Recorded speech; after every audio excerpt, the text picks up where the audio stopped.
Bueno, pues ya grabando, vamos a ver, es temprano para ustedes ahí en México, deben de ser las 9 de la mañana según mi reloj y yo estoy aquí en Estocolmo, Suecia y son las 4 de la tarde y me han invitado para hablar sobre mi experiencia de la educación libre y autodirigida y cómo es eso cuando tienes un hijo con autismo de alto funcionamiento o lo que se dice todavía comúnmente síndrome de Asperger.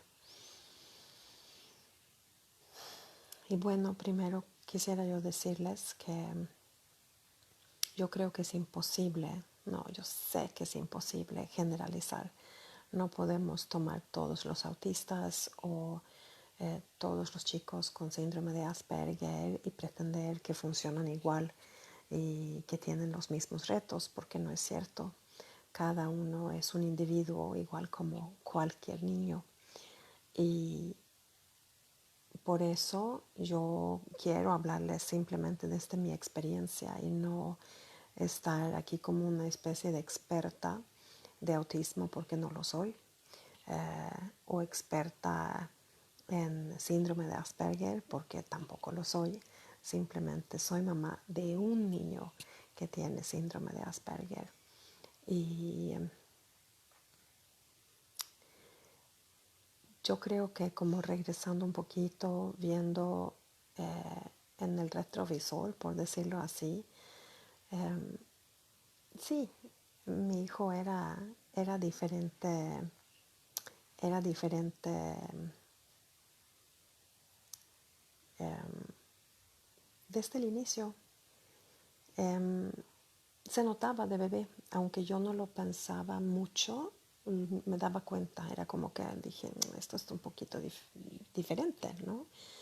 El hecho de que nunca se pudo, por ejemplo, ocultarle algo, así como se hace con los bebés, normalmente tienes algo llamativo en la mano, pues lo haces desaparecer atrás de la espalda y de repente para el niño pues ya no existe. Para mi hijo siempre existía y él así como, ¿qué es esa cosa, no? Um, y no siguió estas fases de desarrollo como clásicos donde empiezan a sentarse y luego gatean y después empiezan a pararse. El mío gateaba a los 5 meses y gateaba como flecha, pero no se sentaba hasta los 7. Y yo dije, qué interesante. Ha de ser muy listo mi hijo. Nah. Pero no lo notaba. Y veíamos que no le gustaba para nada salir con nosotros, no le gustaba ir al mercado, no le gustaba, desde bebé, era como demasiado sensible y lloraba mucho, mucho, mucho si lo llevábamos al mercado o al súper. Eso de que aprendan a dormirse con mucho ruido, imposible también. Y la gente me decía, no, pero se tiene que acostumbrar. Y yo dije, ¿qué? Pero si muy claramente está sufriendo, ¿por qué debo yo empujarlo a que aprenda a dormirse cuando duerme mejor en casa? Y empezamos a adaptarnos muchísimo a sus necesidades, que yo creo que fue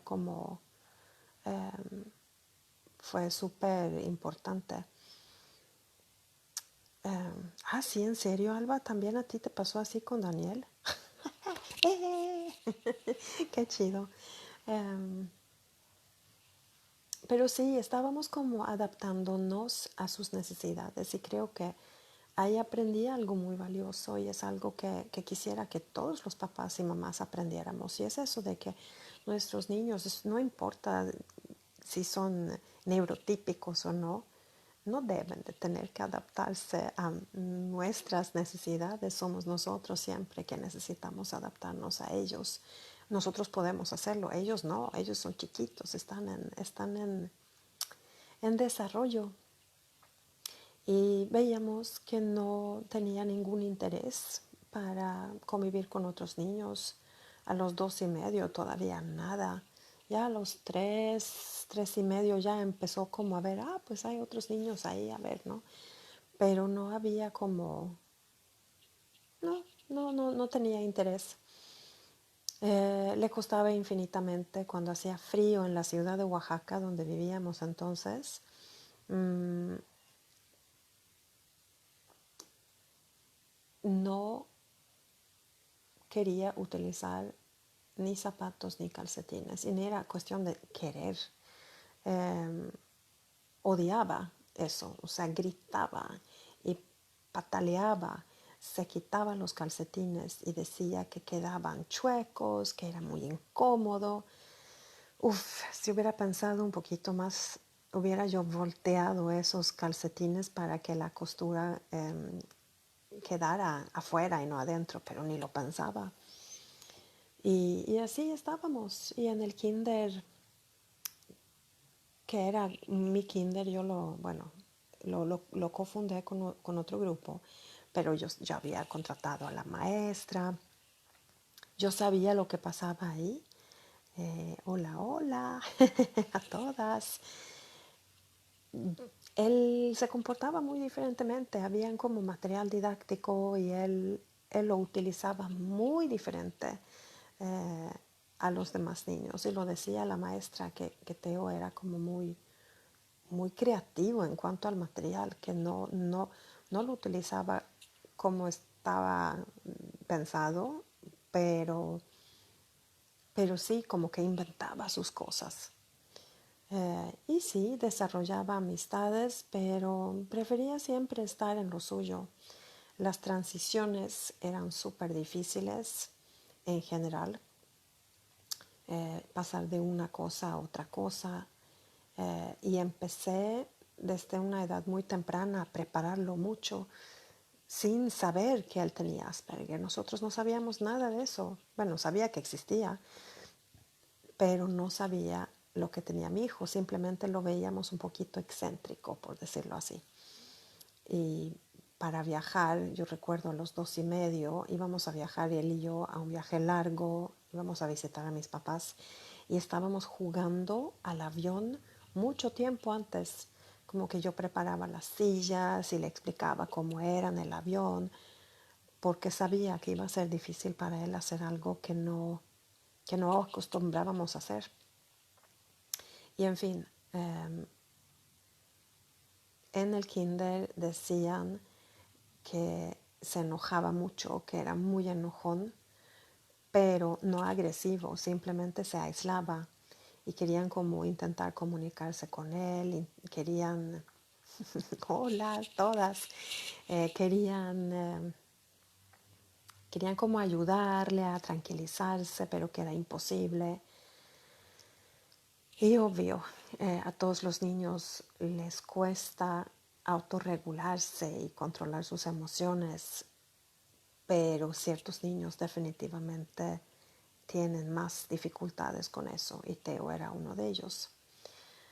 Todo más o menos bien hasta que tuviera esa edad, ¿saben? Donde un niño debe de comportarse adecuadamente socialmente hablando.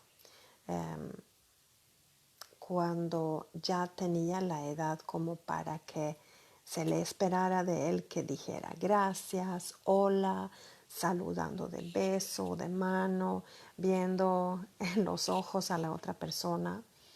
Es ahí donde empecé yo, por lo menos, a sentirme como muy incómoda porque su comportamiento era grosero, ¿no? Eh, y yo me sentía como mala mamá. Me sentía como incapaz de educar a mi hijo de una forma que fuera socialmente aceptado. Y, y recuerdo que empezó la coerción desde mi parte, ¿no? Di gracias, di gracias. Si no das gracias, yo no te lo voy a dar. Así como, y recuerdo una vez así, estando en un parque, habíamos pedido unas quesadillas y no quería agradecer a la señora y yo todavía no tenía las herramientas que yo tengo hoy y estaba empujando y empujando y ya amenazándolo a que él agradeciera a la señora para tener su quesadilla. Y recuerdo como mi hijo se desconectó y empezó a mirar así nada más a lo lejos, en la nada o no sé dónde. Y yo no sabía qué hacer. Y hasta la fecha, de hecho, tengo como muy mala conciencia de esa vez. Él tenía 6 años, ahora tiene 13. Y solo para que la señora se sintiera contenta y para que yo me sintiera como buena mamá, estaba yo presionándolo a que él hiciera algo que era imposible para él hacer. Y a esa edad también más o menos nos mudamos de la ciudad de Oaxaca y nos fuimos a vivir en la costa, en Puerto Escondido, donde vivimos actualmente, y arranqué mi segundo proyecto educativo.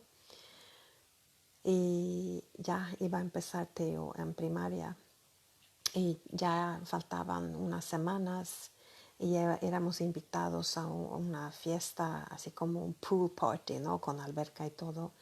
Y Teo no quería jugar con nadie, él se escondía, estaba como en unos arbustos. Y yo sabía, a él le encanta nadar, le encanta meterse en el agua, pero no quería, se sentía tan incómodo y yo creo que totalmente abrumado por la fiesta, el ponchis ponchis, toda la gente, los niños que no conocía, las familias ahí, todo el ruido. Y estaba yo observándolo y dije, pero esto no, como que no es normal, ¿qué tendrá? Y empezó primaria, también obviamente una primaria alternativa, y se quedaba abajo la mesa, como abajo de la mesa, sin hablar con nadie, y la maestra intentaba como comunicarse con él para que saliera de ahí, pero pasaron 2 semanas, platicábamos todos los días, ella y yo, y de repente se le ocurrió como llevar algunos muñecos a la primaria y empezar a que cada niño tuviera un muñequito y que el muñequito hablara, ¿no? Que fuera como el muñeco, no el niño. Y ahí es donde mi hijo empezó a hablar y me dijo que desde entonces ya no paraba. Hablaba, hablaba, hablaba, hablaba, hablaba, hablaba. Y obviamente con cierta insensibilidad a, a las necesidades de hablar de los demás niños, o sea, ya como muy, muy centrado en él mismo. Y una mañana, una madrugada me desperté, así como a las 4, y dije, ¿y que no será síndrome de Asperger? Me topo con la maestra y me dice, oye, desperté en la madrugada y pienso, Asperger. Y dije, qué loco, las dos lo estamos pensando. Fui con una amiga mía que también es sueca como yo y que es psicoterapeuta. Y le dije, oye, Ana, ¿qué tal? Asperger.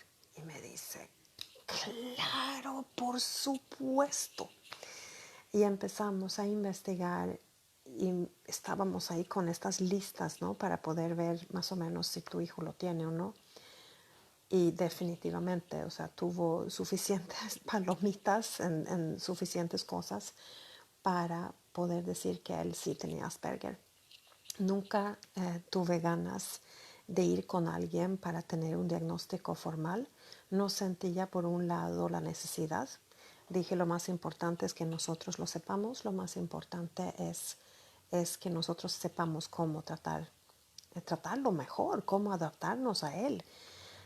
Y además, muy desconfiada en la capacidad de los psiquiatras en México de poder diagnosticar correctamente a un niño.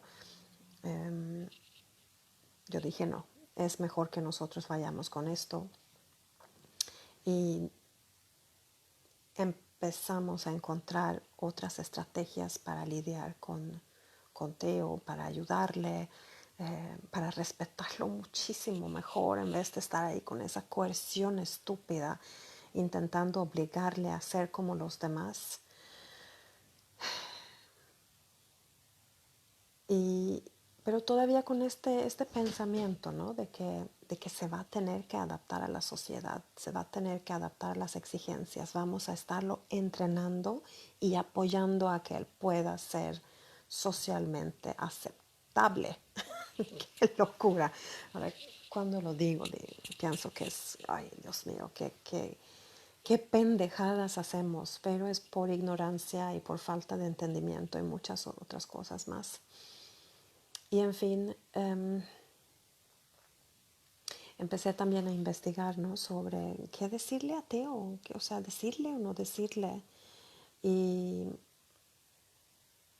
y recuerdo haber encontrado varios textos y videos hasta con jóvenes con síndrome de Asperger y todos decían lo mismo. Nosotros sabemos que somos diferentes. Por favor, díganoslo. Necesitamos saberlo. Es una confirmación, nos ayuda muchísimo. Y busqué entonces, pero ¿cómo le digo? Y ya, cuando había investigado suficiente, me senté con Teo un domingo cuando apenas iba a cumplir 7 años. Y le dije, oye Teo, necesito hablar contigo. Y me dijo, ¿qué? ¿No? Y le expliqué, le dije, fíjate que hemos aprendido algo increíble sobre ti. Felicidades, mi amor. Tienes síndrome de Asperger. Y empezó así como, ¿y qué es eso? Le digo, pues eso es la razón de por qué eres un poco diferente. Tu cerebro simplemente conecta las cosas de manera distinta. Y dijo, ya sé, es por eso que soy tan listo. Y le dije, es por eso. Y luego, poquito a poquito, pues lidiando con esto y lo que ha sido súper importante para nosotros es que Teo aprenda a conocerse, a que él sepa cómo es él, qué es lo que, qué es lo que hace que él es diferente, cuáles son sus fortalezas y qué cosas le cuestan más y por qué.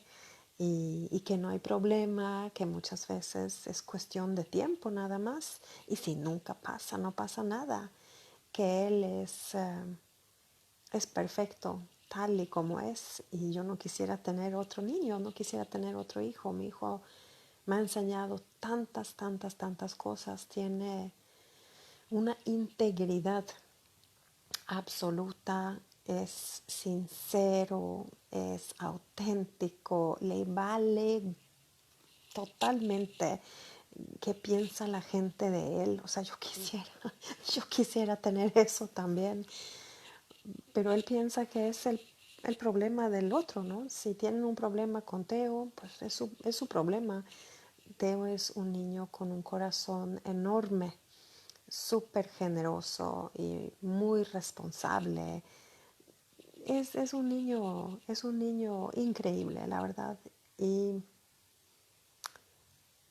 sí fue muy difícil al inicio. Yo creo que la dificultad mayor con la cual nos hemos topado es la sociedad, son los demás.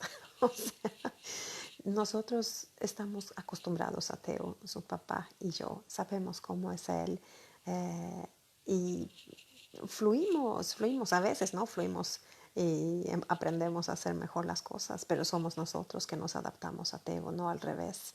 Es imposible, al revés. Y todo fluye tan bien así como entre él y yo, y entre él y su papá, y entre los tres. Pero el gran reto siempre ha sido la sociedad. Y sentí que la escuela era definitivamente parte de esto. Gracias por sus comentarios, qué lindas son.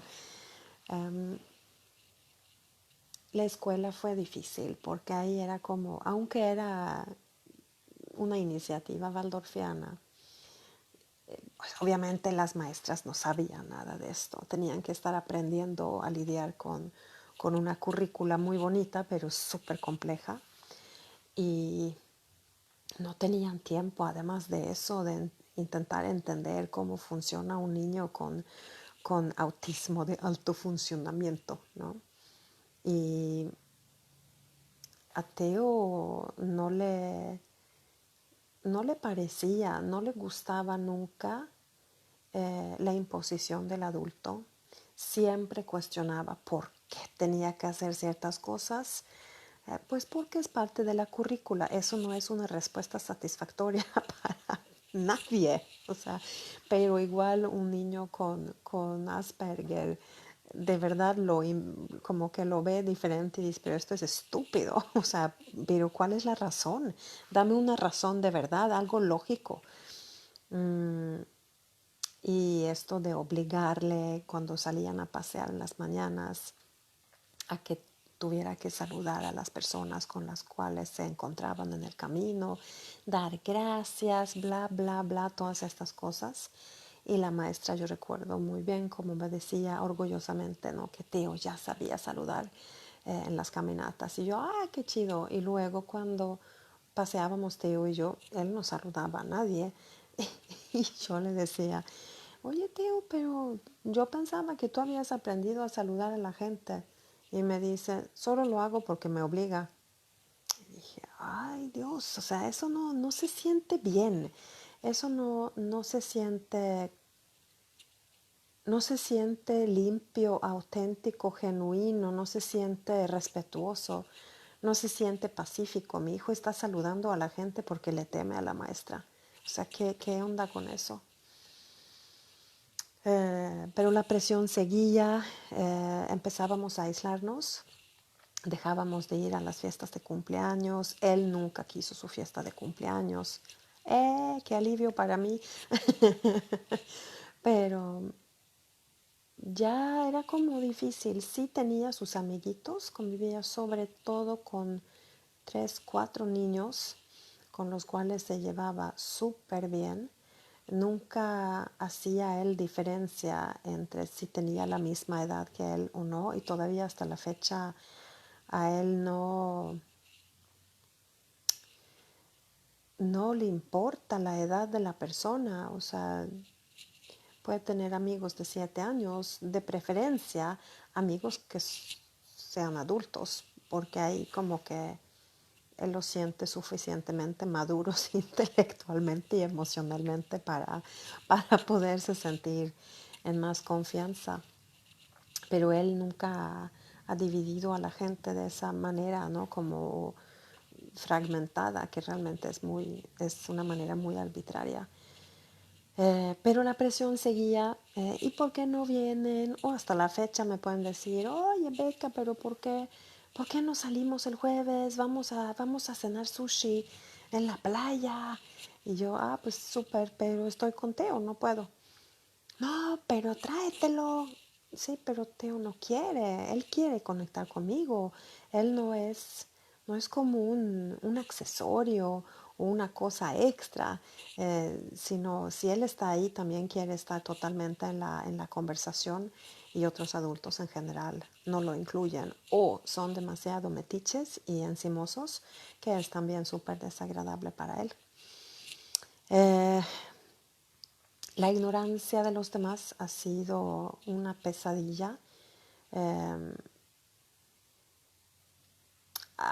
Como ni recuerdo todas las cosas estúpidas que me han dicho.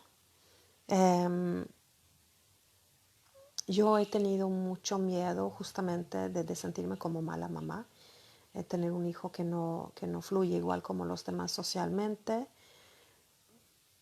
Pero eso se supera. Han sido como más miedos de mi parte cuando era más chiquito, de si iba a poder tener una vida digna de él, si iba a poder ser capaz de tener una vida como de adulto autónomo, independiente, no solo económicamente, materialmente, sino también emocionalmente.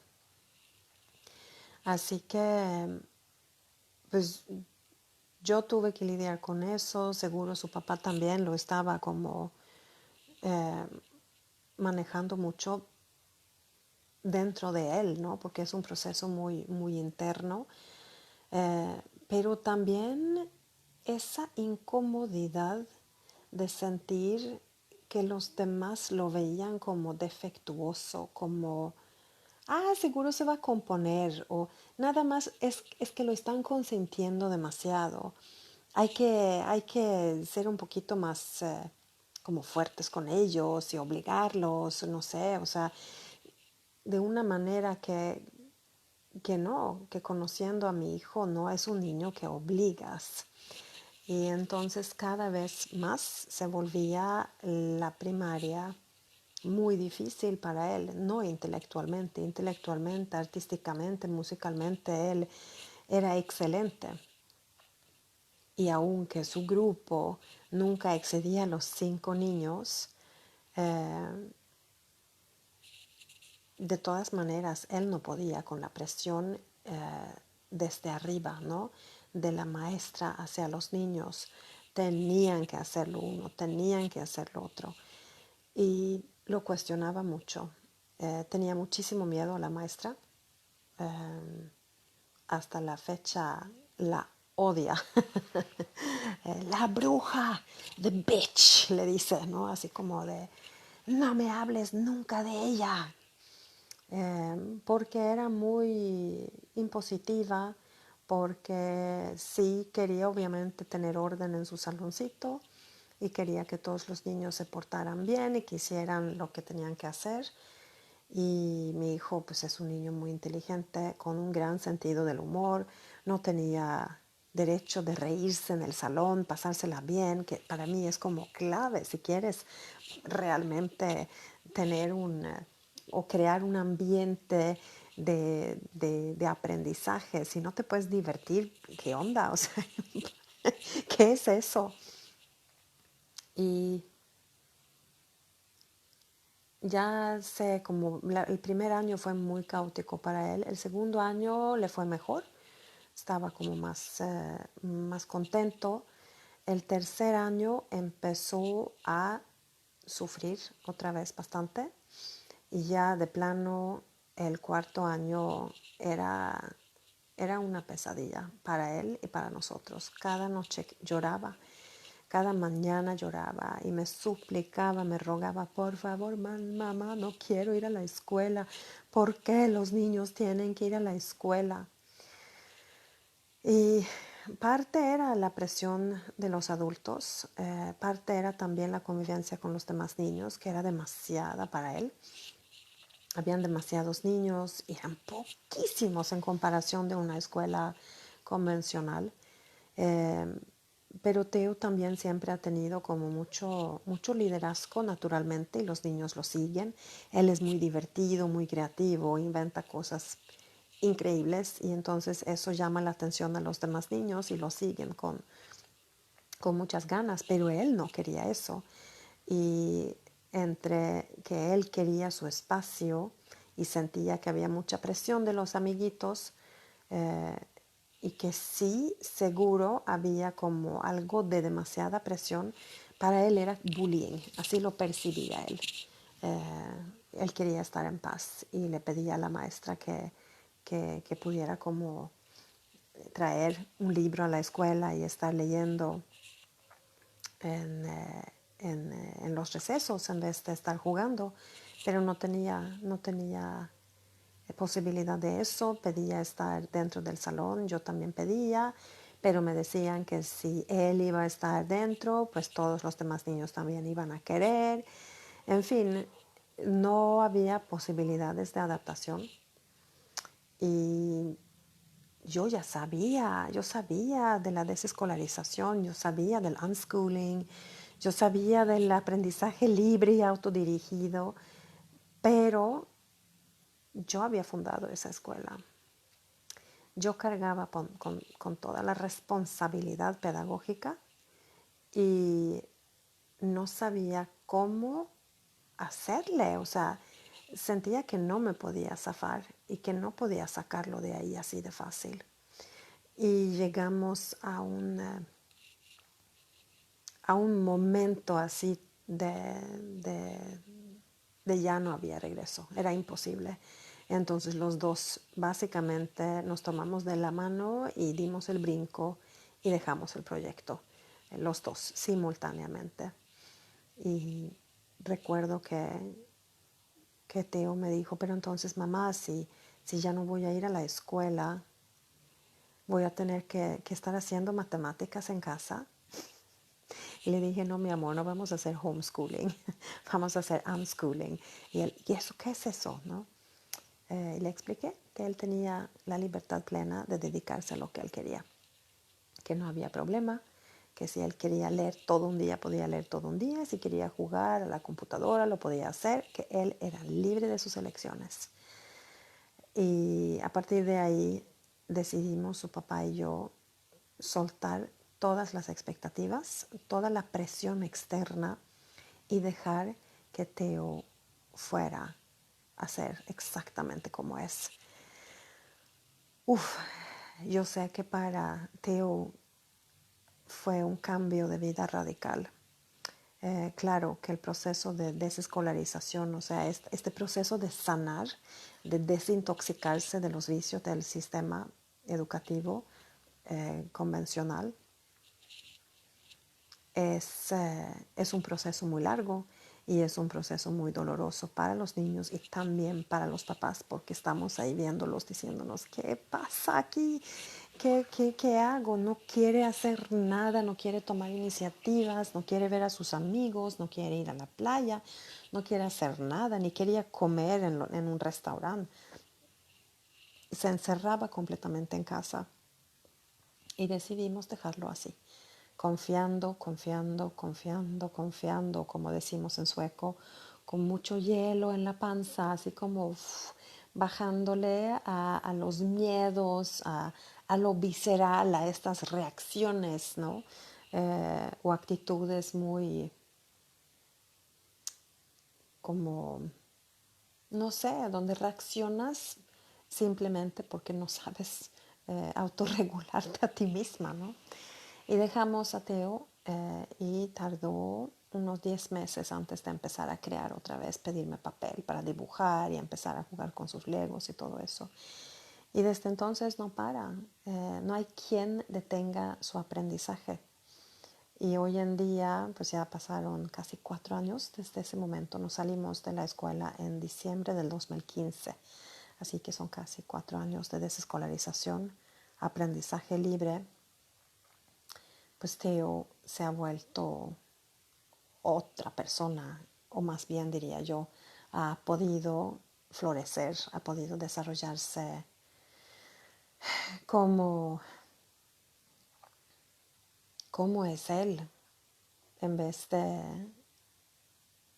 sí, en vez de tener esta presión de afuera que nace de mis necesidades como mamá, de creer que debe de desarrollarse de una cierta forma.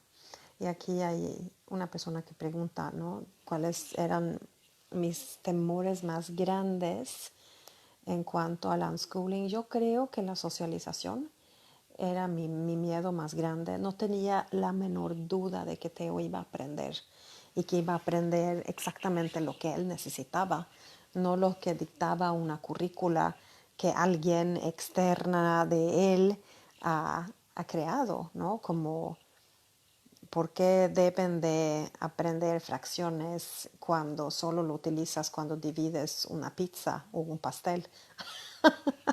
No, eso lo aprendes de todas maneras. O por qué aprender ecuaciones si no te interesan. O sea, la raíz cuadrada, chido, si vas a ser programador, pero yo nunca lo he necesitado en mi vida. Confío en que los niños aprenden lo que necesitan. Entonces, eso no era mi miedo. Yo no tenía miedo a que no aprendiera, sino me daba miedo el aislamiento, la socialización y qué tal si no se desarrollara, o sea, qué tal si no iba a ser capaz, ¿no? Como grande.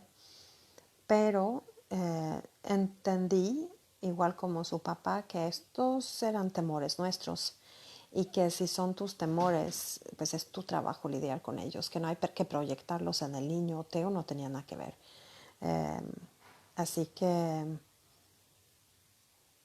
ha sido mucho trabajo interno para nosotros, estar como, ok, esto me da miedo, eh, pues ok, lo trabajo yo. Yo no tengo por qué estar empujándole a mi hijo para que él resuelva mis miedos. Es estúpido e injusto. Entonces, mucho eso y creo que lo más bello de este proceso, fuera de las increíbles cosas que yo veo que aprende Teo solo, es que sí se ha vuelto como muy cercano a mí y a su papá. Yo creo que somos sus mejores amigos. Creo que tenemos una relación absolutamente extraordinaria que yo no me imaginaba nunca poder tener con mi hijo, esa cercanía, esa confianza, ese poder platicar de cosas, eh, no sé, poder ser como somos, poder ser auténticos. Eh, Anoche, por ejemplo, anoche más bien, ya eran la 1 de la mañana para mí, así que pónganle las 6 de la tarde en México, recibí un mensaje de su papá, de que nuestra perra que yo tengo desde hace 15 años, pues ya no iba a poder más. Y yo lo sabía saliéndome a Suecia que ella estaba muy débil, muy grandecita, como una abuelita. Y ya decidimos que era mejor dormirla, que sabíamos que iba a llegar el día. Y en la mañana cuando desperté, hoy yo estaba súper triste y lloraba mucho porque yo la he tenido más tiempo que he tenido a Teo. Y además es como casi toda mi experiencia mexicana es con ella. Ella llegó un año después de que yo haya, haya llegado a México a vivir. Entonces fue muy bonito poder llegar con Teo y llorar y estar triste y poder mostrarle a él mi tristeza y ver la sensibilidad en él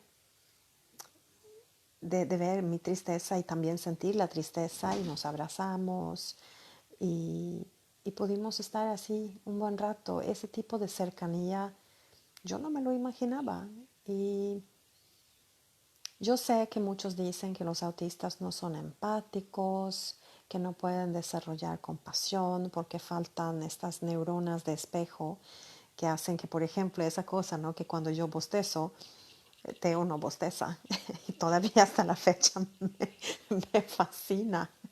Y si lo intento con mis perros, ellos sí pueden bostezar si yo bostezo, pero mis gatos me miran así como de que igual como Teo. Y es por eso, esas neuronas de espejo que no existen, ¿no? Eh, pero eso no significa que no tengan corazón, que no sientan por el otro.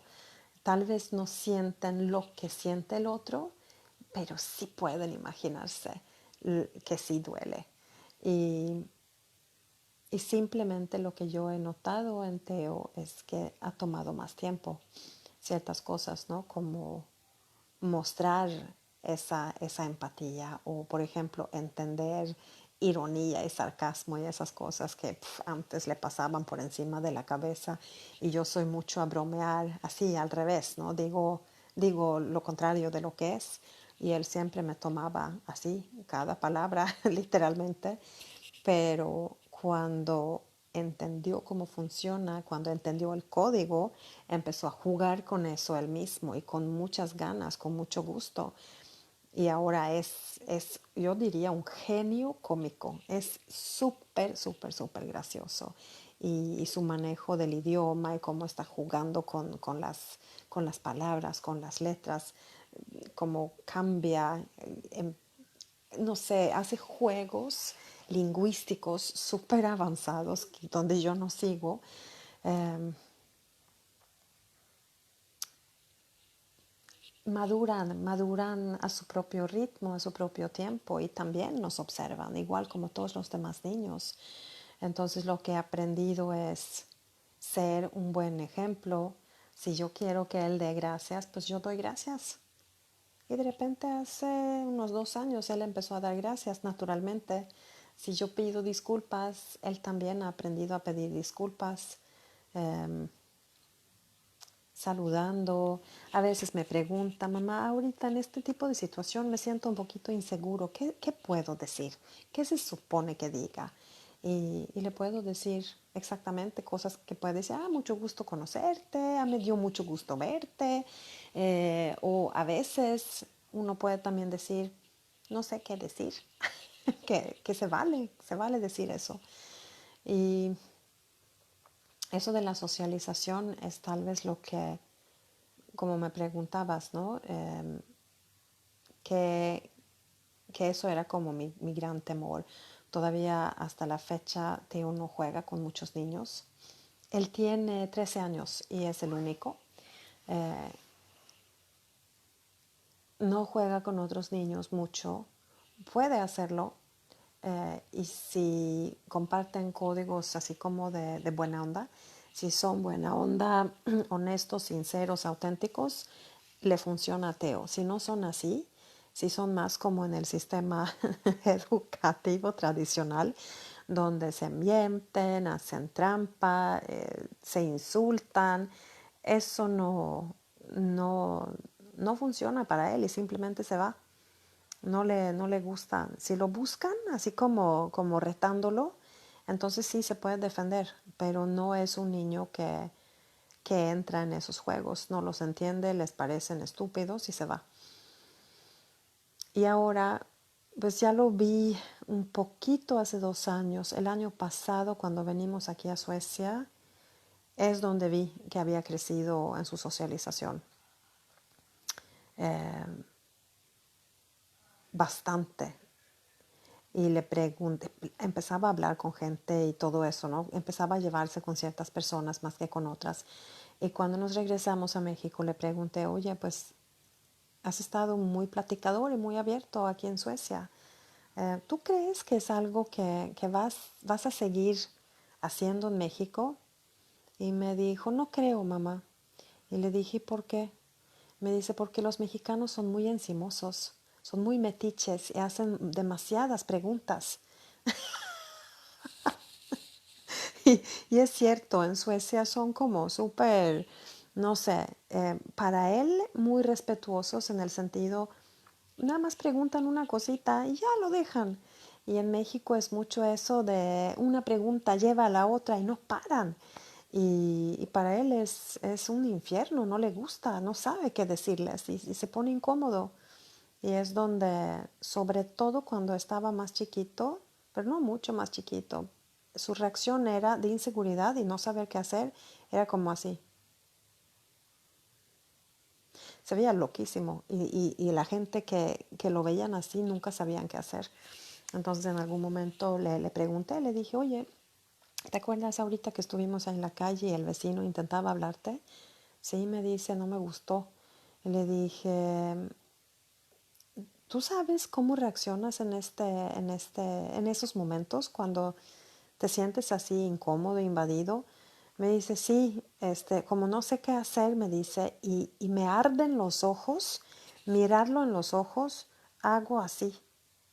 Y dije, órale, pues no sabía yo que él sabía que él hacía eso. Y le dije, ¿y sabes o cómo crees, algo así, sabes cómo eso es percibido por los demás? Y me dijo, no, para nada. Y le dije, pues se ponen muy nerviosos, fíjate, porque no saben qué significa eso. No saben no saben para nada qué es eso, qué es esa respuesta. Y se ponen muy nerviosos. Y me dijo, no sabía. Y le expliqué que si quería como que ellos se sintieran más tranquilos, podía mirarlos acá, entre los ojos, para no tener que enfrentarles la mirada. Eh, pero la verdad es que Teo nunca ha sido un niño complaciente y como que él sabe que es así, pero no le interesa estar haciendo algo nada más para que el otro se sienta bien, como que siento que su razonamiento va al estilo de, pues si me estás chingando con esas preguntas, pues es tu problema. Esto es la respuesta que vas a tener. Y no se me hace ni grosero, se me hace con mucha integridad. A mí me gustaría, como les dije, ser un poquito más así, ¿no? Poder como que no me importara tanto lo que piense el otro, ¿no? Y a ver, estoy leyendo aquí. Sí, sí, Eufemia, te leo ahí. Siento que por un lado tal vez es una libertad que pueden tener niños más chicos, pero siento que también podemos todos aprender algo de esta integridad, ¿no? Que tienen, esta sinceridad absoluta de decir las cosas como son. Nos complicamos muchísimo la vida, como Teo también ha entendido ese código. Si yo digo, por ejemplo, ay, tengo tanta sed. La primera vez me dijo, que lo entendió, me dijo, mamá, me he fijado que muchas veces las personas no hablan claramente lo que necesitan. Dicen como tú, tengo mucha sed, pero yo creo que en general lo que quieres decirme es, Teo, ¿puedes ir por un vaso de agua, por favor? Y yo así de, sí, exactamente. Y justamente el otro día me hizo un comentario igual, así como, mamá, creo que me estás pidiendo esto. Pídelo entonces, dímelo claramente. Creo que nosotros nos complicamos mucho la vida como adultos, hablando como muy abstractamente, muy envuelto para no ofender a nadie, para no, eh, no sé, como si la sinceridad fuera algo malo, cuando la sinceridad realmente es lo que nos ayuda a ser quienes somos, honestos, eh, y no tan hipócritas, porque eso es lo que él ve, ¿no? Y lo que yo también. Mm, sí, creo que todos necesitamos hacer un gran trabajo de no tomar las cosas tan personal. Porque es eso, si un niño no te quiere saludar con beso, es como, ay, me siento herida. ¿Qué importa? O sea, déjalo ser. Eh, el chiste es que no, este síndrome, naces con eso, no se cura, no es una enfermedad, son las conexiones en el cerebro que simplemente conectan diferente. Y hay un retraso en maduración en ciertos aspectos. Entonces, naces con eso, no se te quita, pero como en el caso de mi hijo, hoy en día es, o sea, súper leve en comparación de lo que era hace 3 4 años, donde sí me preocupaba muchísimo cómo iba a ser su futuro. Hoy en día no me preocupa. Mi trabajo como mamá es que él se vuelva lo más independiente, autónomo que se pueda. Y eso no significa empujarlo, significa dejarlo y dejar que él tome el tiempo que necesite. Siempre hemos hecho colecho, ahora tiene 13 años, seguimos haciendo colecho, y como su papá y yo no vivimos juntos, no somos pareja, es lo mismo, él duerme con su papá y duerme conmigo. ¿Por qué? Porque todavía lo necesita, todavía eso le hace sentir seguro. Y eso es podríamos decir, retraso de desarrollo, de maduración. Pero retraso en comparación de qué, a que los obligamos desde bebés a dormir solitos o qué. O sea, yo creo que hasta la mayor parte de los adultos prefieren dormir con su pareja. Es muy acogedor, ¿no? Sentir esa cercanía. No estamos hechos como seres biológicos para dormir aparte. O sea, miren, todos los mamíferos duermen juntos, también nosotros. Yo creo que es lo más normal. Sí, yo creo que también puedes checar esto de los temperamentos si quieres, ¿no? Yo creo que te refieres a lo de los temperamentos que tienen en Waldorf, por supuesto.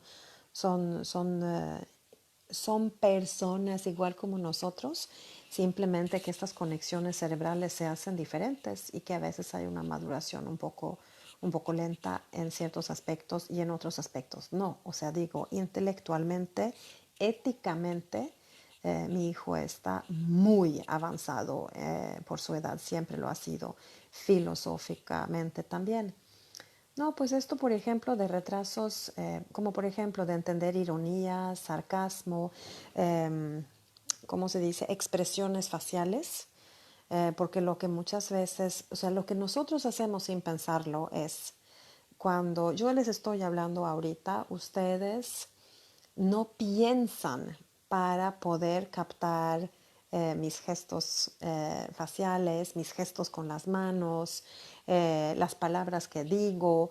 Están interpretando simultáneamente todas esas cosas, incluyendo mi tono de voz, mi acentito, todo eso, zoom, esa información les entra. Pero tienes, cuando tienes autismo, no puedes tan fácilmente interpretar esas cosas al mismo tiempo. Al contrario, se vuelve como un overload, como se dice en inglés. Es como, ¡buf! Se llena el sistema demasiado. O te fijas en el contenido, en lo que dice, pero no puedes al mismo tiempo procesarlo y pensar en lo que vas a contestar.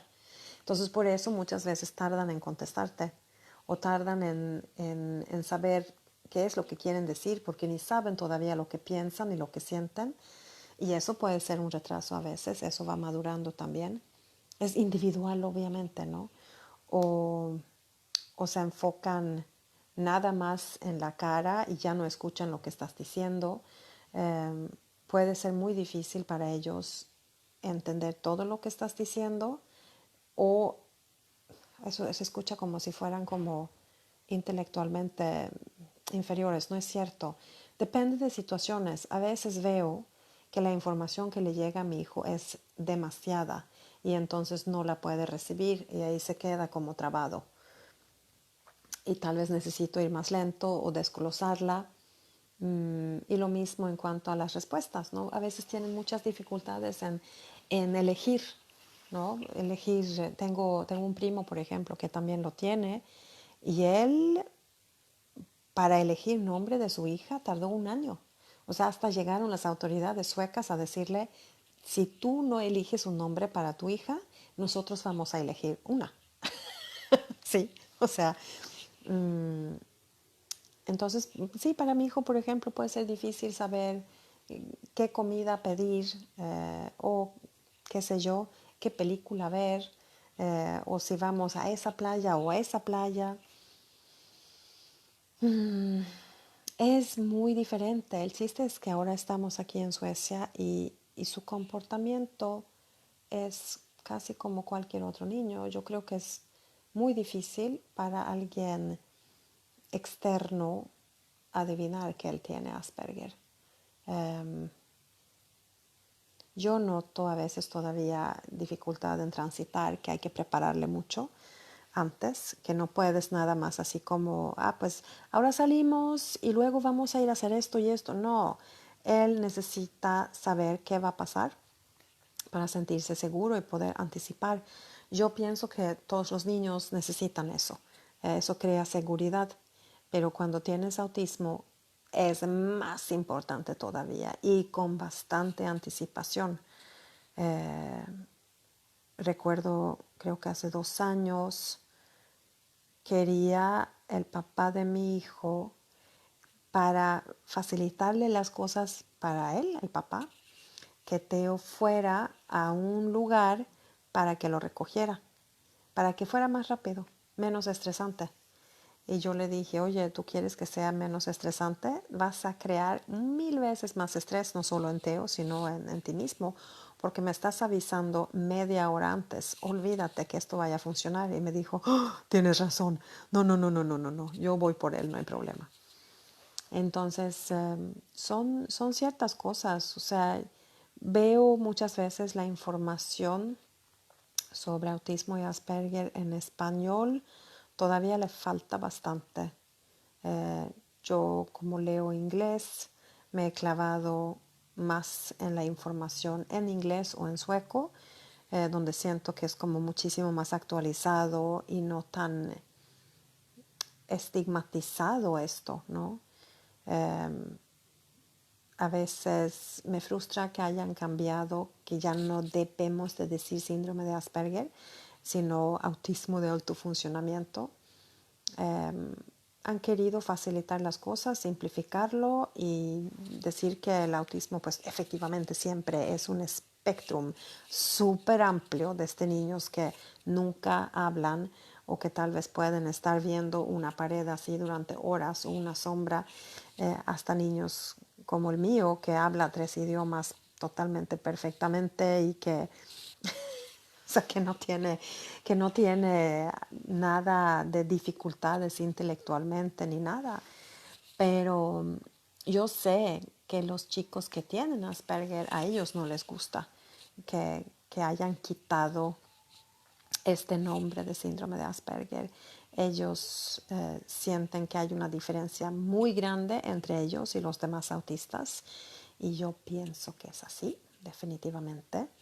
Eh, y al mismo tiempo como que les gusta, se llaman Aspies, ¿no? Así se dicen a sí mismos. Definitivamente también eh, mi hijo se identifica con Asperger y como Aspies. Eh,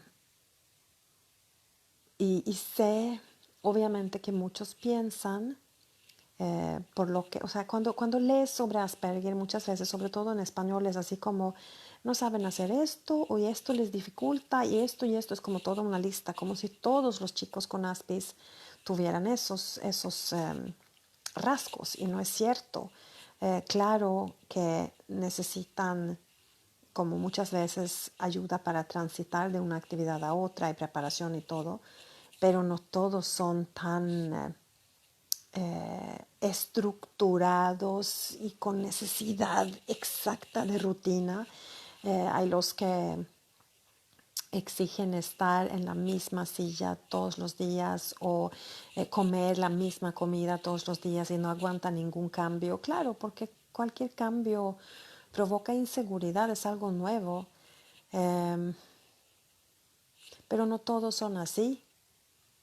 Eh, yo creo que cuando estás en la educación autodirigida y el aprendizaje libre, tú puedes dejar que tu hijo estructure sus días. Si es más estructurado y que con más necesidad, por ejemplo, de una rutina fija, pues él puede tener eso o ella puede tener eso. Eso no es, o sea, yo siento que es como más fácil en este tipo de ambiente de adaptar las circunstancias a sus necesidades, porque sí, si todos los niños nacen con necesidades diferentes, estos tienen necesidades un poquito más diferentes.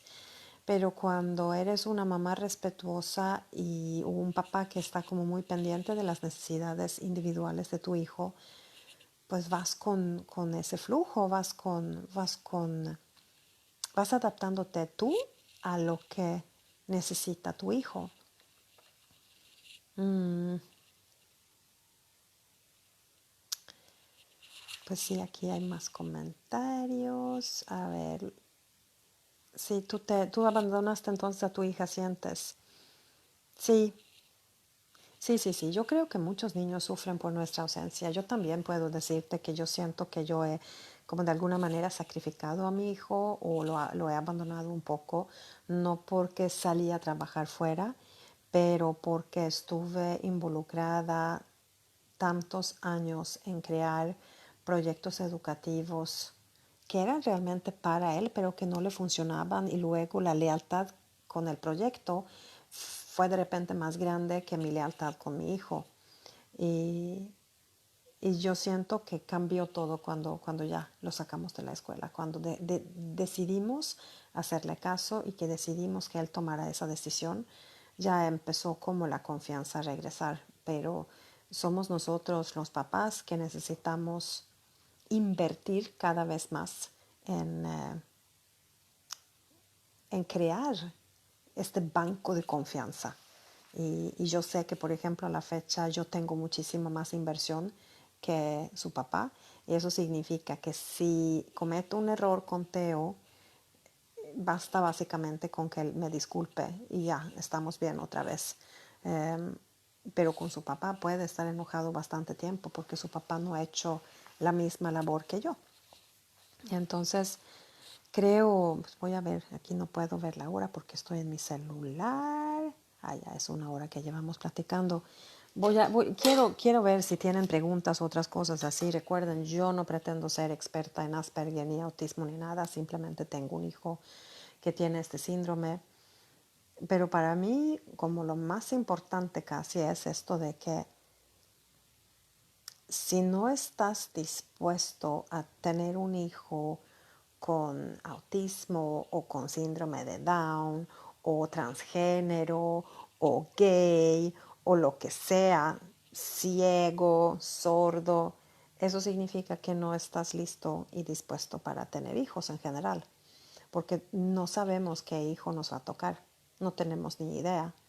Y nuestros hijos no son defectuosos nunca, son perfectamente perfectos en toda su imperfección humana. Y yo creo que si nosotros nos adaptamos a ellos y los vemos como esos seres bellos que son, es donde van a florecer y es donde van a poder realmente desarrollarse en lo que pueden desarrollarse, igual como este hueso de aguacate, ¿no? Que tiene todo un árbol adentro, tiene su propio plan. Y yo creo que también los niños vienen con su propio plan de lo que podrían ser si nosotros los dejamos. Entonces, mamás, papás, si tienen algunas preguntas, ahorita es el momento, porque si no, voy a desconectarme y dejar esta grabación. A ver, a ver. Yo creo que eso es como lo más importante, ¿no? Que escuchemos a nuestros hijos, que nos adaptemos a ellos y que dejemos esta presión de la sociedad y de la familia. Dejar que la ignorancia nos afecte, eso no es justo. Y eso es lo que a mí me gustaría como realmente poder transmitirles, que esa presión nos jode a todos. Y creo que tal vez cuando nos llega un hijo diferente, tenemos esta gran posibilidad de poder realmente aprender a soltar la presión externa y ya no hacer caso a lo que dicen los demás, porque hablan por ignorancia, eh, hablan a través de muchos miedos, y yo creo que eso no nos va a ayudar en lo más mínimo. Lo he visto en mi hijo y me da tristeza a veces, y siento también a veces culpa pues de haber caído en esa trampa de creer que eso era más importante, o que mi papel de mamá era verme como la mamá perfecta a través de un hijo que se comportara adecuadamente, ¿no? No va por ahí. Eso lo ha lastimado mucho, y yo espero que poquito a poquito más familias puedan llegar a esto, y no solo con los niños con síndrome de Asperger o otro síndrome más, sino niños totalmente neurotípicos, porque también tienen el derecho de ser quienes son y desarrollarse en esos árboles y arbustos y flores y plantas que también son. Pues bueno, no llegan más preguntas. Yo les doy gracias por estar aquí conmigo y por querer escuchar esta experiencia, y les deseo muchísima suerte con sus hijos. Yo creo que realmente nos han elegido, entonces por algo nos llegan estos niños, porque saben que con nosotros van a estar bien, y nosotros también los elegimos porque queremos ser mejores mamás y mejores papás. Pues muchas, muchas, muchas gracias a todas y a todos.